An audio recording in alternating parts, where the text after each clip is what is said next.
El Evangelio según Jesucristo, de John MacArthur. Primera parte.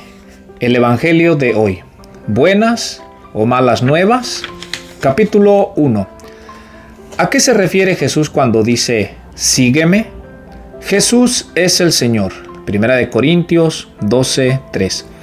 Esta es la frase única, central, fundamental y distintiva del cristianismo. Además de la primera confesión esencial de fe que cada verdadero cristiano debe hacer. Que si confiesas con tu boca que Jesús es el Señor y si crees en tu corazón que Dios le levantó de entre los muertos, serás salvo. Romanos 10:9. La opinión de que alguien puede ser un verdadero cristiano aunque su estilo de vida, su sistema de valores, su vocabulario y actitud estén marcados por un obstinado rechazo a entregarse a Cristo como Señor, es un concepto que no debería ser necesario refutar. Es una idea que nunca encontrará en un libro fiable de devocionales o doctrina cristiana, comenzando desde los primeros siglos del cristianismo hasta la era de la Reforma protestante y por lo menos en los 3 siglos y medio posteriores. La influencia ahora generalizada de la doctrina de la negación del señorío entre los evangélicos refleja la superficialidad y pobreza espiritual del movimiento evangélico contemporáneo. Además, no cabe duda de que también es una de las causas principales del empobrecimiento del evangelicalismo. No se puede eliminar el señorío de Cristo del mensaje del Evangelio sin socavar la fe desde su cimiento. Pero eso es precisamente lo que hoy está sucediendo en la Iglesia. La enseñanza y ministerio de Jesús siempre mantuvieron la cuestión de su señorío como prioritario. Conforme vayamos estudiando detenidamente su vida y ministerio terrenal en este libro, podrán notar el patrón muy claramente. Ni una sola vez eludió declarar su autoridad como Señor soberano. Lo proclamó tanto a sus discípulos como a sus enemigos y a quienes por casualidad lo buscaban, rehusando suavizar las implicaciones de su requisito de una entrega incondicional. De modo que el verdadero evangelio según Jesucristo es un mensaje que no puede ser separado de la realidad de su señorío. Cuando Jesús llamó a la gente a seguirle, no buscaba acompañantes que fueran sus amigos íntimos o admiradores a quienes entretener con milagros. Llamaba a la gente a entregarse completamente y sin reservas a su señorío. Una palabra acerca de las palabras. La palabra que con más frecuencia se traduce como Señor en el Nuevo Testamento es la palabra griega kurios, que se refiere a alguien que tiene poder, autoridad y el derecho incuestionable de dar órdenes. Un sinónimo cercano del vocablo griego que muchas veces también se traduce como Señor en el Nuevo Testamento es déspotes, una palabra que describe a un gobernante con poder absoluto sobre sus súbditos. El profesor Murray Harris distingue los dos vocablos de esta manera. Sin duda, déspotes y kurios se superponen en significado. Ambos pueden representar señor o maestro. Si hemos de distinguir ambos términos en relación con el énfasis, kurios significa señor soberano y déspotes señor absoluto. Ambas palabras se usan para referirse a Cristo como Señor en el Nuevo Testamento. Por ejemplo, en Juan 13:13, Jesús tomó el título kurios para sí. Ustedes me llaman Maestro y Señor, kurios. Y dicen bien, porque lo soy. Y Judas 4, un texto escrito por el hermano terrenal de Jesús, emplea ambas palabras en forma paralela. Porque algunos hombres han entrado encubiertamente, los cuales desde antiguo habían sido destinados para esta condenación. Ellos son hombres impíos, que convierten la gracia de nuestro Dios en libertinaje y niegan al único, soberano, déspotes y Señor, kurios, nuestro Jesucristo. Ambas palabras son extremadamente poderosas y formaban parte del vocabulario de los esclavos en tiempos del Nuevo Testamento. Describen a un señor con dominio absoluto sobre alguien más, un dueño de esclavos cuyas órdenes deben ser obedecidas por sus súbditos, no porque escogen hacerlo, sino porque no tienen ninguna libertad para hacer lo contrario. Por lo tanto, donde quiera que había un señor, curios, o un soberano, déspotes, siempre había un esclavo, doulos. Una idea que necesaria y axiomáticamente implica la otra. Eso explica la incredulidad de Jesús en cuanto a la práctica de los que le daban homenaje con los labios, pero no con sus vidas. ¿Por qué me llaman Señor, Señor, y no hacen lo que digo? Lucas 6:46. Es posible que reconozcan la palabra griega doulos, porque es un término bastante común en el Nuevo Testamento. Esta palabra y sus derivados aparecen más de 130 veces en el Nuevo Testamento, frecuentemente como una descripción de lo que significa ser un verdadero cristiano. El que es llamado siendo libre es esclavo, doulos, del Señor. Por precio fueron comprados. 1 Corintios 7, 22 y 23. Doulos no es un término ambiguo, pues sugiere un concepto muy específico que, aunque repugnante en nuestra cultura y en nuestras mentes naturales, no debe ser suavizado o rechazado. Es la principal palabra griega usada para describir al más bajo y despreciable esclavo. Una persona que literalmente era propiedad de un señor que legalmente podía forzarlo a trabajar sin salario. En otras palabras, un doulos era una persona sin posición o derechos. Según el diccionario de expresiones del Nuevo Testamento de Kittel, las palabras dentro del grupo doulos sirven para describir el estado de un esclavo o una actitud que corresponde a la de un esclavo. El significado es tan inequívoco y autónomo que es superfluo dar ejemplos de los términos individuales o trazar la historia del grupo. La distinción de palabras y grupos sinónimos se hace posible por el hecho de que el énfasis aquí siempre está en servir como esclavo. Por lo tanto, tenemos un servicio que no es cuestión de elección para el que lo provee. Lo tiene que hacer, le guste o no. Porque como esclavo está sometido a una voluntad ajena, la de su señor. Este término enfatiza la dependencia del esclavo respecto de su señor. Desafortunadamente, los lectores de la Biblia en español han sido protegidos de todo el ímpetu de la palabra doulos, debido a una antigua tendencia entre los traductores bíblicos de suavizar su sentido literal, traduciéndola como siervo en lugar de esclavo. Una práctica que se remonta a cientos de años. En el Nuevo Testamento de la Reina Valera antigua, por ejemplo, doulos no se traduce como esclavo ni una sola vez. En la Reina Valera 1960 apenas aparece en 35 ocasiones. Murray Harris estudió 20 traducciones importantes del Nuevo Testamento en inglés y encontró solo una, The New Testament, an American Translation, el Nuevo Testamento, una traducción americana, en la cual doulos era consistentemente traducido como esclavo. Sin duda, eso refleja la incomodidad tradicional de la sociedad en cuanto a la esclavitud y los abusos severos que siempre han ocurrido en las versiones institucionalizadas de esclavitud humana.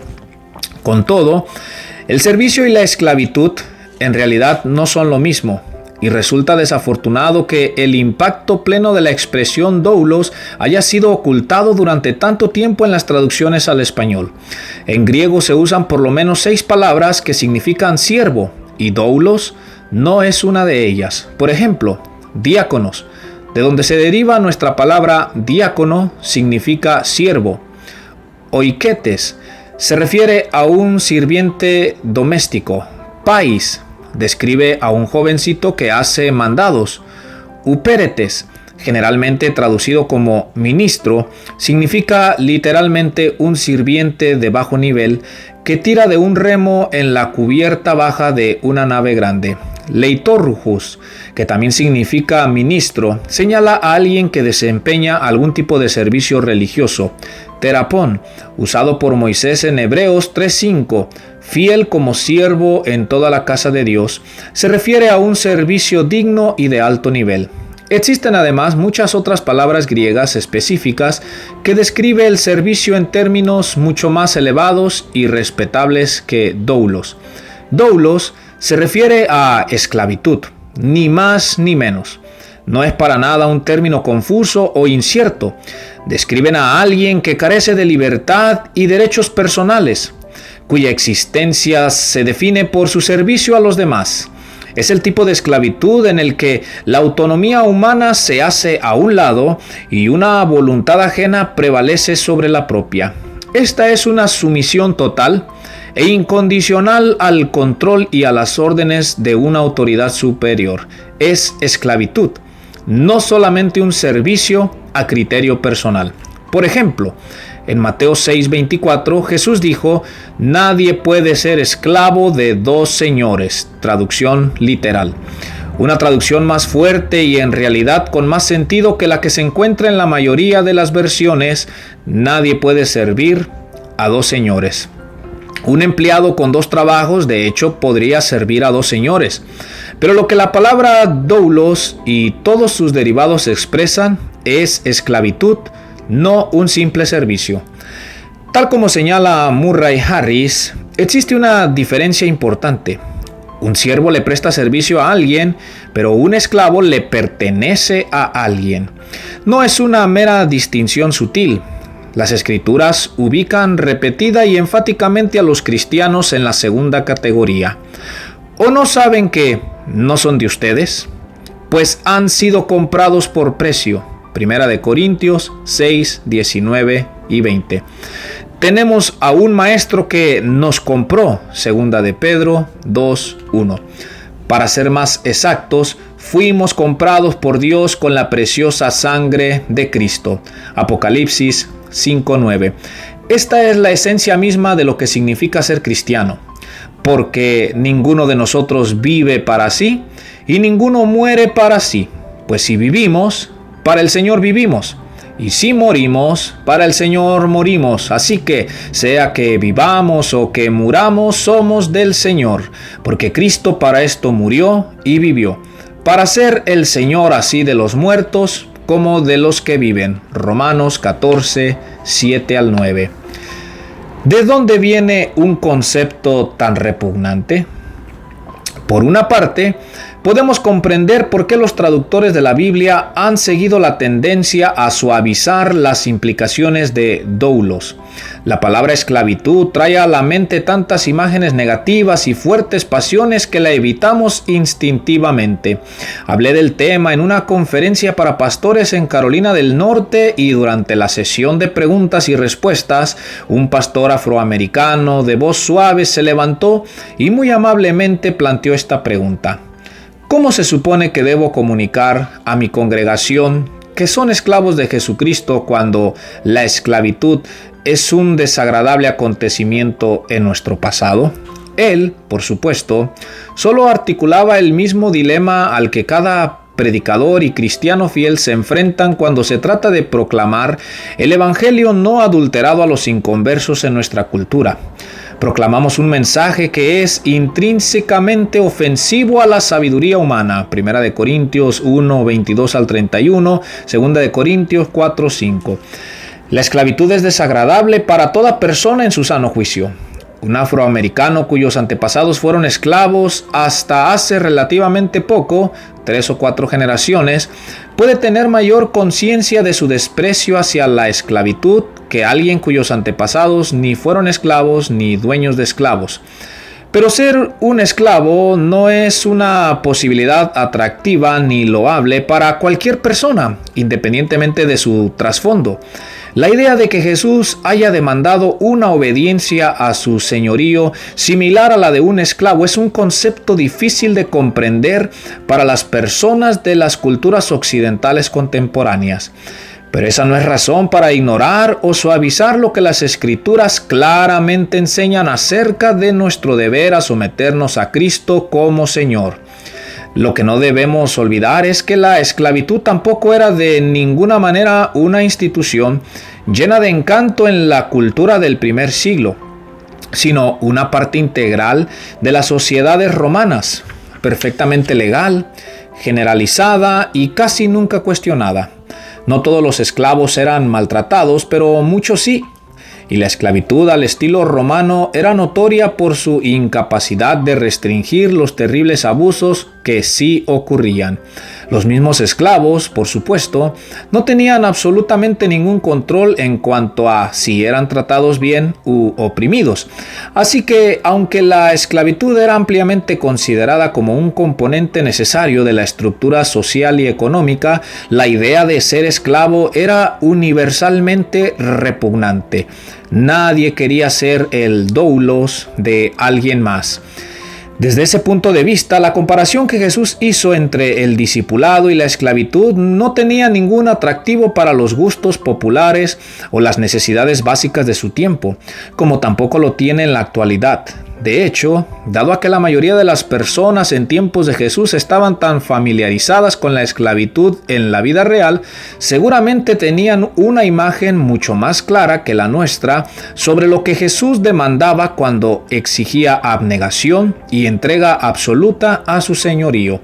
Desde luego, no estaba tratando de apelar a una añoranza de su autoestima o hacer que el discipulado resultara atractivo para la gente de Galilea y Judea cuando hablaba sobre el costo de seguirlo, pues comprendían mucho mejor que nosotros el trabajo servil que les estaba pidiendo que hicieran. De hecho, muchas personas de la iglesia primitiva eran esclavos. Hay tantos pasajes en las epístolas dando instrucciones para que el comportamiento de los esclavos reflejara el carácter y la santidad de Cristo. El problema con un evangelio gratificante. La idea de un cristiano como esclavo y Cristo como Señor casi está totalmente fuera de nuestro vocabulario cristiano evangélico contemporáneo. Esclavo no solo es una mala palabra políticamente incorrecta, sino que nuestra generación además ama los conceptos de libertad y realización personal. La gente moderna y posmoderna codicia la autonomía, y conforme la iglesia se ha ido haciendo cada vez más mundana, la verdad bíblica de nuestra responsabilidad hacia Jesús como nuestro Señor y Maestro absoluto prácticamente ha desaparecido de la conciencia evangélica. La iglesia de nuestra generación ha reducido la fe salvadora y el discipulado cristiano a un cliché sin sentido, pero más correcto políticamente: una relación personal con Jesús. La ambigüedad de esta frase refleja la imprecisión destructiva con la que los evangélicos han tratado y maltratado el evangelio durante muchas décadas, como si Cristo pudiera ser el amigo íntimo de alguien sin ser el Señor de esa persona. Esa es, a fin de cuentas, la esencia del mensaje de la negación del señorío. Pueden tener a Jesús como Salvador y amigo aquí y ahora y decidir más tarde si en verdad desean someterse o no a su autoridad. Es difícil imaginar un torcimiento más desastroso de lo que significa ser cristiano. Recuerde que entre los primeros 12 discípulos solo uno quería ser visto como el amigo de Jesús sin realmente ceder a su autoridad como Señor y Maestro. Y ese fue Judas. Muchas personas, al igual que Satanás, tuvieron un cierto tipo de relación personal, entre comillas, con Jesús durante su ministerio terrenal sin someterse a Él como Señor. Pero como muy pronto descubriremos, sus únicos y verdaderos amigos fueron los que hicieron lo que Él mandó. Juan 15:14. Esta controversia hubiera sido mucho menos significativa y la doctrina de la negación del señorío seguramente se hubiera enfrentado a un obstáculo insuperable si los que comenzaron a coquetear primero con el concepto hubieran comprendido las implicaciones de la palabra doulos y su necesaria conexión con la palabra kurios. De hecho, se hubieran evitado una serie de aberraciones evangélicas contemporáneas si los cristianos de las últimas generaciones hubieran retenido una comprensión básica de lo que significa ser un esclavo de Cristo. Consideren lo que esta verdad significaría para el Evangelio de la Prosperidad. La idea de que los cristianos tienen el poder de crear salud y éxito material con sus propias palabras. La filosofía de crecimiento de la iglesia adaptada al mercado, que promete suplir las necesidades percibidas y el logro de la satisfacción. Todas estas ideas están en desacuerdo con el principio bíblico según el cual los cristianos son esclavos que están totalmente sujetos a la voluntad de otro, es decir, de Cristo, quien es el Señor absoluto. Necesitamos dejar que las Escrituras hablen por sí mismas, y es tiempo de encarar la realidad de esta difícil verdad. La esclavitud, según Cristo, no es una característica de menor importancia o secundaria en el verdadero discipulado. No es meramente un lenguaje simbólico o ilustrativo que carece de cualquier sentido literal. Es la manera exacta en que Jesús mismo definió la relación personal, entre comillas, que Él debe tener con cada verdadero seguidor. Primera de Juan 12:26 y 15:20. Una verdad que se enfatiza a través del Nuevo Testamento. Es significativo que las palabras introductorias de varias epístolas del Nuevo Testamento incluyan las propias confesiones de sus autores de que ellos eran meramente esclavos de Cristo. Romanos 1:1, Filipenses 1:1, Tito 1:1, Santiago 1:1, Segunda de Pedro 1:1, Judas 1 y Apocalipsis 1:1. Todo verdadero discípulo en la iglesia apostólica entendía esta verdad plenamente, porque si todos los apóstoles confesaban que eran esclavos de Jesús, todos los que estuvieran bajo la supervisión de estos, sin duda tenían que ser también siervos de Cristo. En realidad, los aspectos fundamentales de la esclavitud vienen siendo precisamente los mismos elementos de nuestra redención en los que las Escrituras ponen mayor énfasis. Somos escogidos, Efesios 1:4 y 5, Primera de Pedro 1:1 y 2-9. Fuimos comprados, Primera de Corintios 6:20, 7:23. Somos propiedad de nuestro Señor, Romanos 14:7-9, Primera de Corintios 6:19, Tito 2:14. Sujetos a la voluntad y control que el Maestro tiene sobre nosotros, Hechos 5:29, Romanos 6:16-19.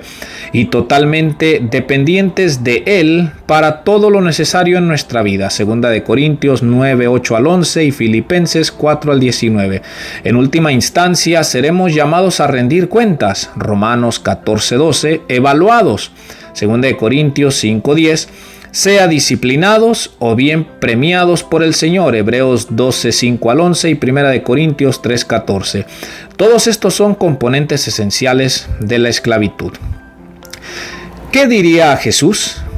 Jesús mismo introdujo la metáfora del esclavo en el Nuevo Testamento y con frecuencia hacía una conexión directa entre la esclavitud y el discipulado. Por ejemplo, en Mateo 10:24 y 25 dijo: el discípulo no es más que su maestro, ni el esclavo más que su señor. Bástale al discípulo ser como su maestro y al siervo como su señor. En sus parábolas con frecuencia usaba la esclavitud como el símbolo del discipulado. Las palabras de Mateo 25:21 son las que cada verdadero discípulo debe esperar escuchar al final de su vida. Bien, esclavo bueno y fiel. Sobre poco has sido fiel, sobre mucho te pondré. Entra en el gozo de tu Señor. Jesús siempre usaba tales expresiones para describir el verdadero discipulado, y lo hacía sin ninguna intención de ajustar el mensaje para que fuera atractivo a los pecadores con mentalidad humana. Tanto su predicación como sus discursos privados se destacaban por su sincera franqueza. Jamás suavizó, simplificó, hizo menos pesado, pasó por alto, mitigó, minimizó o amortiguó lo que dijo acerca del costo del discipulado. Nunca trató de animar a las personas que deseaban seguirlo solo porque deseaban ser alimentados o recibir un milagro. De hecho, hizo todo lo posible por desanimarlas. Juan 6. Llamó solo a las personas quebrantadas que estaban enfermas debido a su pecado, que comprendían su condición desalentadora y que estaban, por lo tanto, dispuestas a abandonarlo todo para ser sus discípulos. Lucas 5:32 y 14:33. Nunca le restó importancia a lo que costaría seguirlo. Además, al contrario de lo que algunos líderes de la iglesia defienden hoy día, no reservó las palabras ásperas para los que ya eran creyentes, sino que decía lo mismo estuviera hablando a multitudes inconversas o a posibles seguidores que pretendían estar listos para seguirlo a donde quiera que fuera. Lucas 9, 57 y 58. Muchas veces parecía como si estuviera tratando de alejar a todos los que le buscaban, y en realidad sí alejó a multitudes de admiradores, simples curiosos o poco entusiastas. Juan 6, 66 y 67. Demandaba que las personas se negaran totalmente a sí mismas y les exigía obediencia incondicional, instruyéndoles que estuvieran listas a morir por él. Les pidió que renunciaran a todas sus prioridades normales, incluyendo familia, amigos, planes personales, ambiciones y el resto de cosas en este mundo. Sus vidas enteras estaban explícita e irrevocablemente sometidas a su autoridad. Su señorío era total y no negociable. Esas eran sus condiciones, y los potenciales discípulos que intentaron dictar condiciones diferentes siempre fueron rechazados. Lucas 9, 59 al 62. No simples esclavos, sino esclavos y a la vez amigos. Posiblemente el pasaje clave acerca de la exigencia de una obediencia incondicional es uno que ya hemos mencionado brevemente. Juan 15, 14 y 15. Ustedes son mis amigos si hacen lo que yo les mando. Ya no los llamo más siervos, porque el siervo no sabe lo que hace su señor. Pero los he llamado amigos, porque les he dado a conocer todas las cosas que oí de mi Padre. Noten, primeramente, el principio fundamental con el que este pasaje comienza: obediencia. Él es el Señor que lo ordena y se espera que ellos obedezcan. Él era su maestro y ellos sus subordinados, obligados a hacer cualquier cosa que Él les dijera. Su autoridad sobre ellos era absoluta y su obediencia debía ser inequívoca, porque si no, no eran amigos suyos. Es importante entender que Jesús no estaba sugiriendo que la obediencia hace que alguien sea su amigo, como si su favor pudiera ser ganado a través del servicio. Sin embargo, estaba diciendo que la obediencia es prueba singular de que alguien es su amigo. La obediencia incondicional a sus mandatos es el fruto necesario, esperado y natural del amor genuino hacia Él. Y por tanto, también es la marca indicadora de una fe salvadora auténtica. Una vez más, es necesario concluir que alguien que no hace lo que Jesús dice no es su amigo en absoluto. Jesús describió lo más claramente posible la relación entre Señor y esclavo. Pero luego, ¿por qué dice: ya no los llamo más siervos, los he llamado amigos? Les está diciendo claramente que su relación con Él era ahora una amistad familiar y personal entre colegas, en lugar de una relación señor-esclavo gobernada por la autoridad y la sumisión. Muestra esa parte de la declaración que Jesús estaba renegando de la metáfora de esclavo. Para nada. Veamos el contexto. En primer lugar, indica claramente que si les había llamado esclavos, porque eso era precisamente lo que eran, doulos, siendo él su indiscutible kurios, una relación que por definición no puede ser cambiada. Así que en el versículo 15 simplemente está diciendo que eran sus amigos además de sus esclavos, explicando claramente por qué diferencia entre simples esclavos y amigos. Porque el siervo no sabe lo que hace su señor. En otras palabras, la obediencia de un esclavo es incondicional, sin vacilación, y el señor no le debe ninguna explicación ni cuentas. El esclavo debe obedecer, entienda o no por qué. Sin embargo, Jesús no había escondido ningún secreto de sus discípulos, que conocían por completo los propósitos de él. porque les he dado a conocer todas las cosas que oí de mi Padre. Verso 15. Por lo tanto, eran mucho más que simples esclavos para él. También eran sus amigos y tenían el privilegio de conocer sus pensamientos y propósitos. 1 Corintios 2:16. De manera similar, cada gobernante tendría amigos entre sus súbditos a quienes podría revelar asuntos personales, pero de todos modos seguirían siendo sus súbditos porque la amistad con su señor o maestro no anulaba la autoridad inherente a esa relación. Este concepto de amistad entre señor y esclavo no era desconocido en tiempos de los romanos.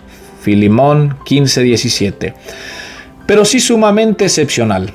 La tensión entre esclavos y dueños de esclavos estaba, como sería de esperar, generalmente llena de enemistad.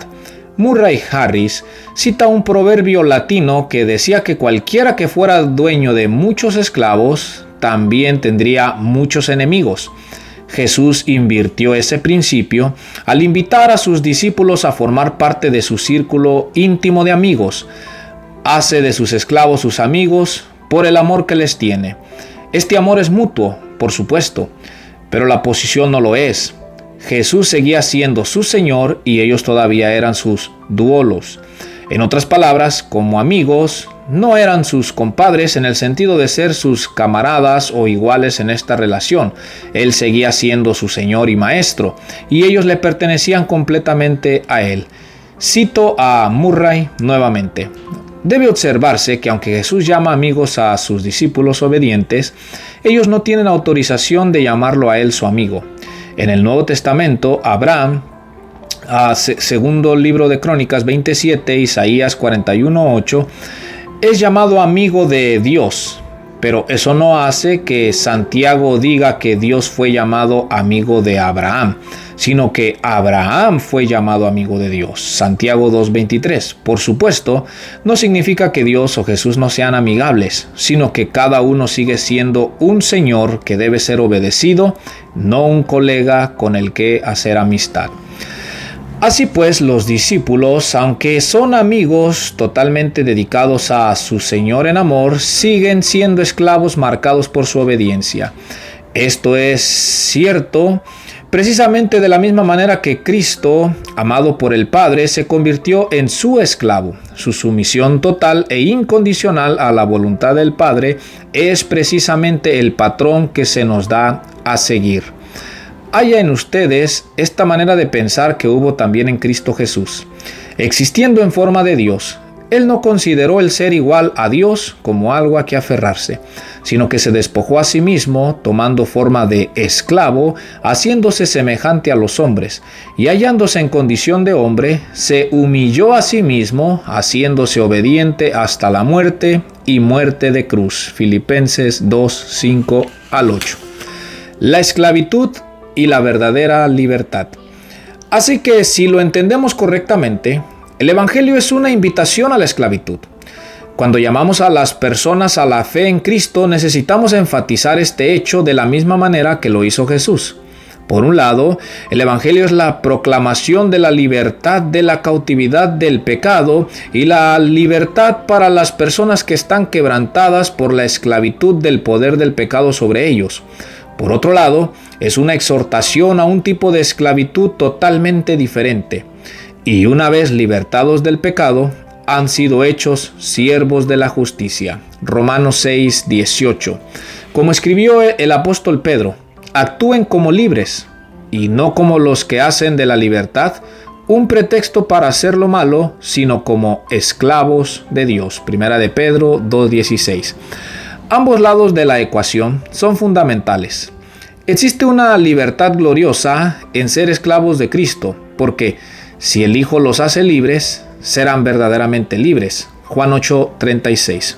Por otro lado, ser un verdadero seguidor de Cristo significa el fin de la autonomía humana, y así es como debe ser, porque, de otro modo, la independencia resulta ser nada más que una ilusión. La única clase de libertad que ofrece es estar libres en cuanto a la justicia, Romanos 6:20. Y esa es la esencia misma de la esclavitud del pecado, cuyo fin inevitable es muerte y destrucción. Si queremos libertad verdadera del pecado y todo su fruto, no es autonomía lo que necesitamos, sino un tipo diferente de esclavitud, una entrega total al señorío de Cristo. En otras palabras, todo el mundo sirve a un amo y nadie es verdaderamente independiente y autónomo porque todos estamos esclavizados de una forma u otra. En palabras de Pablo, ¿no saben que cuando se ofrecen a alguien para obedecerle como esclavos, son esclavos del que obedecen, ya sea del pecado para muerte o de la obediencia para justicia? Pero gracias a Dios, porque aunque eran esclavos del pecado, han obedecido de corazón a aquella forma de enseñanza a la cual se han entregado, y una vez libertados del pecado, han sido hechos siervos de la justicia. Les hablo en términos humanos a causa de la debilidad de la carne de ustedes, porque así como presentaron sus miembros como esclavos a la impureza y a la iniquidad cada vez mayor, así presenten ahora sus miembros como esclavos a la justicia para la santidad, porque cuando eran esclavos del pecado, estaban libres en cuanto a la justicia. Romanos 6, 16 al 20. Ningún mensaje tiene el derecho de ser llamado el Evangelio si pasa por alto o niega esas verdades. El Evangelio, según Jesús, llama a los pecadores a renunciar a su independencia, a negarse a sí mismos, a someterse a una voluntad extraña y a abandonar todos sus derechos con el fin de llegar a ser propiedad del Señor y ser controlados por Él. Al confesar a Jesús como Señor, curios, automáticamente confesamos que somos sus esclavos, doulos. ¿Qué significa esto en términos prácticos? Por decirlo con las palabras de Edwin Yamauchi, significa que hemos sido capturados, golpeados y esclavizados. Descubrimos, sin embargo, que nuestro captor es un déspota del amor y la misericordia. Tampoco hay nada servil o esclavizante en cuanto a nuestra esclavitud, pues no recibimos el espíritu de esclavitud para estar otra vez bajo el temor, sino que recibimos el espíritu de adopción. Romanos 8:15. El haber sido rebajados a la esclavitud no ha sido una humillación o una degradación. Hemos sido elevados a servir en una corte celestial y hemos sido investidos con una naturaleza superior. También nos recuerda a nuestro rescate de otro dueño por un precio increíble. No fuimos comprados por cantidades fabulosas de posesiones reales, ni tampoco fuimos adquiridos por nuestras hermosas facciones o alguna habilidad preciada. Más bien, fuimos rescatados con la preciosa sangre del propio Maestro. Por lo tanto, habiendo sido comprados por Cristo, le pertenecemos completamente a Él. No hay ninguna otra manera de verlo. Además, no hay forma legítima de ajustar el mensaje para hacer que suene atractivo a la gente que admira a Jesús, pero que no está preparada para servirle. Jesús mismo nunca se aferró a esa perspectiva. No buscaba admiradores, llamaba a seguidores, pero no ocasionales, sino esclavos. Eso explica por qué él exigía obediencia implícita a sus discípulos y si encontraba personas que no estaban dispuestas a obedecerle incondicionalmente, les disuadía de seguirlo. Por lo tanto, declaró su señorío sin vacilación o disculpa y dejó claro que la verdadera fe en él comienza con una entrega incondicional del corazón del pecador. Por lo tanto, el mismo espíritu de la fe salvadora es comparable a la conducta de un esclavo. Es una entrega gloriosa y un gozo supremo para el corazón de un verdadero creyente ser esclavo de Cristo. Pero si eliminamos ese espíritu de sumisión, la admiración, entre comillas, más profunda que alguien tenga por Cristo, ni siquiera es una fe verdadera. Ceder completamente al señorío de Cristo es ese elemento vital de la verdadera fe salvadora, y por eso la proclamación de su señorío es un componente absolutamente necesario del verdadero evangelio. a medida que vayamos repasando algunos de los capítulos más importantes de la vida, ministerio y discursos públicos de Jesús, podrá ver con claridad que Él consistentemente acentuó su señorío como un tema prominente que dominaba su predicación y enseñanza pública. Era un modelo común en las parábolas que contaba y fue el punto fundamental de la mayoría de temas doctrinales que expuso. Es la idea unificadora en la historia de la redención, el canto de los redimidos y, sobre todo, la razón del Evangelio, para que en el nombre de Jesús se doble toda rodilla de los que están en los cielos, en la tierra y debajo de la tierra, y toda lengua confiese para gloria de Dios Padre que Jesucristo es Señor. Filipenses capítulo 2, verso 10 y verso 11, mis hermanos. Entonces acabamos de leer, hermanos, el libro El Evangelio según Jesucristo del pastor John MacArthur, en su capítulo 1, a qué se refiere Jesús cuando dice, sígueme. Que el Señor Jesucristo me los bendiga a todos.